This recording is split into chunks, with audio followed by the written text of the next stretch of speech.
भारतीय वायुसेना की तरफ से आयोजित किए गए अब तक के सबसे बड़े एयरफोर्स अभ्यास मल्टीनेशनल एयरफोर्स अभ्यास तरंग शक्ति 2024 का समापन हो गया।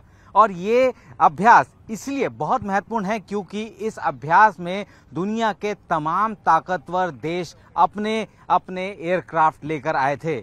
भारत की तरफ से लगभग सभी प्लेटफॉर्म इसमें इस्तेमाल में लाए गए, जिसमें कि तेजस भी था, जिसमें कि मिराज, सुखोई और जितने हेलीकॉप्टर से अटैक हेलीकॉप्टर वो भी थे। लेकिन जोधपुर में, जो कि दूसरा चरण जोधपुर में हुआ, उसमें कुछ ऐसी चीज़ें खास आई हैं जो कि शायद लोगों के लिए एक सोचने की बात भी है। इस वक्त हम लोग जिस एयरक्राफ्ट के सामने खड़े हैं, ये दरअसल है तो F-18, जो कि अमेरिकी F-18 ही है, लेकिन ये ऑस्ट्रेलिया का EA-18 यानी EA-18 जो कि एक इलेक्ट्रॉनिक अटैक एयरक्राफ्ट है। और इसकी खास बात यही है कि ये एक लौता ऐसा एयरक्राफ्ट है जो कि जैमिंग पॉड्स के साथ, हाई पावरफुल जैमिंग पॉड्स के साथ इनबिल्ट है। और जब भी ये दुश्मन के इलाके में जाता है तो इनके जो जैमर्स होते हैं, इनके जो पॉड्स होते हैं, वो पूरे रडार को जैम कर देते हैं और दुश्मन को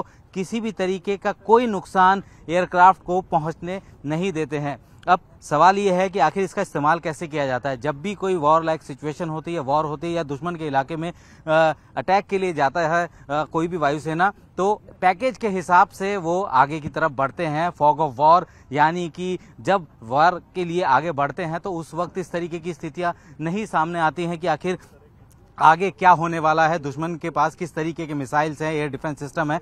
तो ऐसे में इस तरीके का जो ये एयरक्राफ्ट है, यानी कि जो इलेक्ट्रॉनिक वॉरफेयर का जो एयरक्राफ्ट है, वो सारे पैकेज, यानी कि जो पैकेज जो अटैक के लिए मूव कर रहा है, उस पैकेज के सामने ये एयरक्राफ्ट आगे उड़ता हुआ जाता है। और ये पूरे अपने जितने भी इसके पास जो पॉड्स हैं, जिसके जरिए ये पूरा इलाका जो है वो स्कैन करता है। स्कैन करने के बाद ये भी पता लगता है कि किस तरीके के इक्विपमेंट, किस तरीके के रडार, किस तरीके के मिसाइल्स उनके पास हैं, एयर डिफेंस सिस्टम उनके पास है। उसके बाद ये उसको चिन्हित करता है और फिर इसका इंफॉर्मेशन आगे दिया जाता है, जो कि उस पूरे फॉर्मेशन को मूव करा रहे हैं या जो लीड कर रहे हैं। उसके बाद इनको जो ऑपरेशन के लिए दिया जाता है कि इनको बताया जाता है स्पेसिफिक कि ये एक एयर डिफेंस सिस्टम है जहां पे कि मिसाइल है, इनको जैम करना है। और उसके बाद शुरू होता है इसका असली काम। वो पूरे जमीन पर जितने भी ऐसे सिस्टम है उसको जैम कर देता है। और उसके बाद वो जो पैकेज है, जो अटैकिंग पैकेज है, उस पैकेज में जितने भी एयरक्राफ्ट है उनको कोई भी एयर डिफेंस सिस्टम छू नहीं सकता। हालांकि ये एक पुराना 20 से 25 साल पुराना ये एक सिस्टम है, लेकिन आज भी बहुत ज़्यादा ये अपने काम को जो है वो अंजाम भी दे रहा है। क्योंकि अगर हम लोग बात करें, ये इकलौता ऐसा एयरक्राफ्ट है जिसमें कि खासियत ही इलेक्ट्रॉनिक वॉरफेयर की है। लेकिन अगर हम लोग बात करें हमारे पास, भारत के पास ऐसा क्या है, तो भारत जो है, भारतीय वायुसेना के जो एयरक्राफ्ट हैं वो अपने साथ इस तरीके की जैमिंग पॉड्स लेकर जाते हैं। और जिनकी एक रेंज होती है, एक सीमित रेंज होती है, लेकिन इसकी रेंज बहुत ज़बरदस्त है। ये जहाँ जहाँ जाता है वहाँ वहाँ वो आसानी से उन सारे एयर डिफेंस सिस्टम को जैम कर सकता है। और इसकी कई ऐसी खूबियाँ हैं जिसके बारे में दिखाना चाहूँगा कि ये पूरा F-18 का एक अलग सा वर्जन है। इसको हम लोग F-18 का क्लोन भी इसको कहेंगे तो गलत नहीं होगा। ये दोनों जगह, यानी कि शॉर्ट टेक ऑफ और शॉर्ट लैंडिंग भी कर सकता है, यानी कि ये एयरक्राफ्ट कैरियर से भी टेक ऑफ ले सकता है, क्योंकि इस एयरक्राफ्ट की खासियत ही ये है। साथ ही हम लोग बात करें इसके जो सिस्टम की बात करें, आप नीचे सामने कॉर्नर में आप देख सकते हैं ये एक जैमिंग पॉड है। उसके बगल में ये एक्स्ट्रा फ्यूल टैंक है। उसके साथ में नीचे भी अलग से एक फ्यूल टैंक है।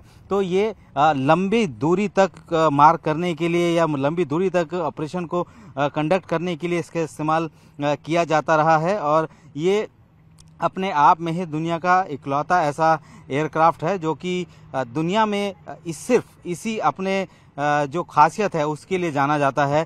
ये एक दुश्मन के ग्राउंड रडार और एयरबॉर्न रडार को पलक झपकते ही जाम कर देता है। लो और हाई बैंड जैमिंग पॉड के अलावा एयर टू एयर मिसाइल और एयर टू सरफेस मिसाइल से भी ये एयरक्राफ्ट लेस है। अमेरिकी F-18 का ये इलेक्ट्रॉनिक अटैक वर्जन है और पूरे लोड यानी लोड की हम लोग बात करें तो पूरे लोड में ये इसके जो यहाँ एक्सटर्नल फ्यूल है, इसके साथ जो इनके जो एयर टू एयर और एयर टू सरफेस मिसाइल है वो उनको आसानी से ये ले जाते हुए तकरीबन 1600 किलोमीटर तक मूव कर सकता है, उड़ान भर सकता है। दुश्मन के इलाके में एयर रेड के दौरान फाइटर का जो पैकेज होता है उसको ये लीड करता है। इसकी स्पीड 1.8 मैक यानी कि तकरीबन 1900 किलोमीटर प्रति घंटा है और ये 40,000 फीट की ऊंचाई पर उड़ान भर सकता है। तो ये इतनी सारी खूबियां इस अकेले एयरक्राफ्ट में है। हालांकि अब जिस तरीके के एयरक्राफ्ट मिल रहे हैं, जिस तरीके के एयरक्राफ्ट अब आ रहे हैं, क्योंकि मल्टी रोल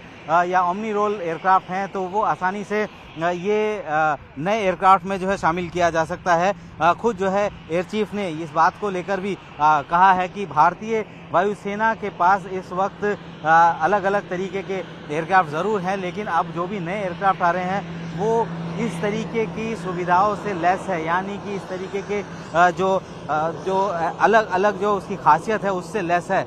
ये हम इस वक्त जो है जोधपुर में है। अभी हम लोगों ने ऑस्ट्रेलियन एयरक्राफ्ट को देखा, उसके साथ जो है भारत का एक गौरव जिसको हम लोग तेजस के नाम से जानते हैं, multi role all weather fighter aircraft है। सबसे खास बात यह है कि ये भारत में ही बना हुआ, ये भारत की एक शान है। और इस वक्त जो भारतीय वायुसेना के जो फाइटर स्क्वाड्रन की कमी हो रही है, जो इस वक्त सैंक्शन स्क्वाड्रन 43 होनी चाहिए, वो इस वक्त 29 के आसपास है। तो अब जो मिग 21 जा रहे हैं उनकी कमी को ये पूरा करेगा। अभी ये मार्क 1 जो एयरक्राफ्ट है वो अभी मार्क 1 अल्फा वो आएंगे, उसके बाद मार्क 2 आएगा, उसके बाद एम का भी बनाया जा रहा है। तो ये तेजस भारतीय वायुसेना का इकलौता ऐसा एयरक्राफ्ट है जो पूरी तरीके से स्वदेशी है और हमें इस पर वाकई नाज है। इसकी खासियत यही है कि ये हर तरीके के टेरेन में उड़ान भर सकता है। जब लद्दाख में भारत और चीन के बीच विवाद शुरू हुआ था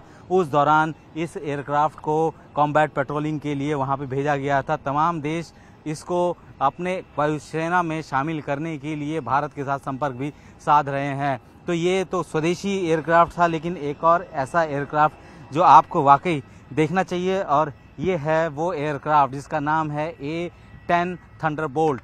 यानी कि ये एक ऐसा एयरक्राफ्ट है जो कि देखने में ही थोड़ा सा अलग सा नज़र आ रहा है। इसके जो वो इंजन्स हैं वो इंजन्स ऊपर की तरफ लगे हुए हैं। जो टर्बो इंजन्स हैं, टर्बो फैंस हैं, ये एयरक्राफ्ट के ऊपर लगे हुए हैं। इसका असली काम है कि ग्राउंड फोर्सेस को सपोर्ट देना। और सपोर्ट किस तरीके से, जब भी ग्राउंड में ये वॉर के लिए आगे बढ़ते हैं, मूवमेंट होता है, तो ऐसे में दुश्मन के जो टैंक्स हैं, बख्तरबंद गाड़ियां हैं, वो इसके करीब मूव करती हैं, इनके पास आती, तो ये बहुत कम ऊंचाई से ये उन पर हिट करता है। इसके इंजन आखिर ऊपर क्यों है? सवाल ये है कि इंजन आखिर ऊपर क्यों है, क्योंकि जब ये कम ऊंचाई पर उड़ते हुए जब क्लोज कॉम्बैट में ये उड़ान भरता है तो इसके ऊपर भी हिट हो सकता है। जाहिर सी बात है कि इंजन का अगर नुकसान हो जाता है, क्योंकि इंजन हर एयरक्राफ्ट के नीचे होता है और ऐसे में अगर इंजन को अगर कोई नुकसान पहुंचता है तो एयरक्राफ्ट किसी भी तरीके से काम का नहीं रहता। लिहाजा उन्होंने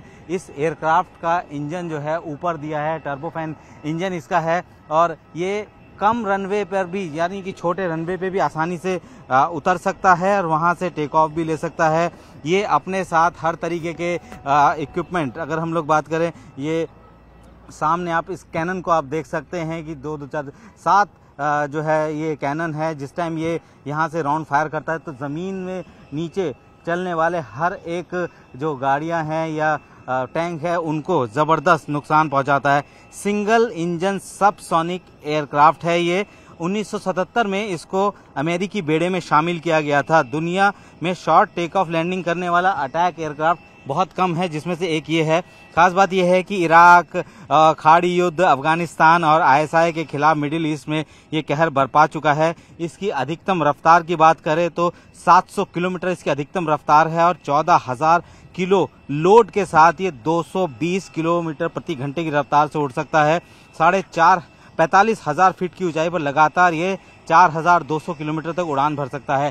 तो ये एक ऐसा एयरक्राफ्ट है जो कि है तो पुराना, लेकिन आज भी उसमें इतना दम बचा है कि वो दुश्मन को आसानी से धूल चटा सकता है। और अगर हम लोग इसके इतिहास की बात करें तो इतिहास बहुत ज़बरदस्त है। इसने अपने पूरे कार्यकाल में अब तक इतनी लड़ाइयाँ लड़ी हैं जिसकी कहने की कोई हद नहीं, और ये पहली बार भारत में यहाँ जोधपुर में लाया गया है।